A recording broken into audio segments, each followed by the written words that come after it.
नांदेड जिल्ह्यासाठी नांदेड लातूर, नांदेड बिदर आणि बोधन ते लातूर मार्गे मुखेड आणि बिलोली जाणारा रेल्वे मार्ग आज आम्ही जवळपास मंजुरीच्या दृष्टिकोनातून केंद्र सरकारकडे प्रस्ताव गेलेला आहे। DPR देखील त्यासाठी गेलेला आहे।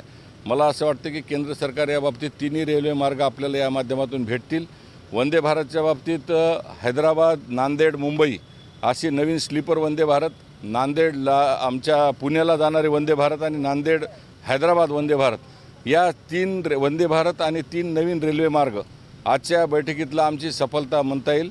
आणि नांदेडमध्ये हुजूर साहेब सक्त गुरु गोविंद सिंगांची नगरी असल्यामुळे या रेल्वे स्टेशनला अमृत भारतमध्ये विकसित करण्याच्या दृष्टिकोनातून ती एक आमच्या दृष्टीने सफलता मला आज वाटते की अमृत स्टेशनमध्ये आम्ही या स्टेशनचं निर्माण करण्यामध्ये यशस्वी ठरलो आहोत। वेगवेगळ्या अनेक मागण्या आहेत, छोट्या छोट्या मागण्या आहेत। नांदेड तिरुपती रेल्वे ही रोजच्या रोज डेली सुरू झाली पाहिजे या दृष्टिकोनातून जी मागणी केलेली आहे ती पण मागणी जवळपास नजरेच्या टप्प्यात आहे किंवा ती मागणी मान्य होईल।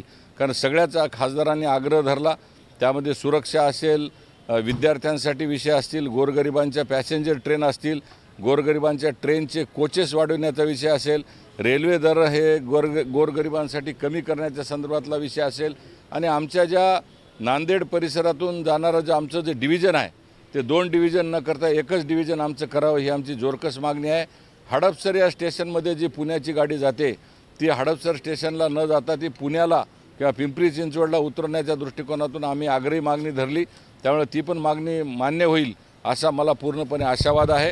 या नांदेड परिसरातील जेवढे शेतकरी, शेतमजूर, विद्यार्थी जाणारे जे लोक आहेत यांच्यासाठी रेल्वेची सुविधा ही चांगली व्हावी, त्यांची सुरक्षा व्हावी, स्वच्छता व्हावी आणि पंढरपूरला जाणाऱ्या धार्मिक ठिकाणी जाणाऱ्या ज्या काही ट्रेन आहेत त्यांची स्वच्छता, सुरक्षितता व्हावी या दृष्टिकोनातून आज यशस्वीता मिळाली असं मला वाटते।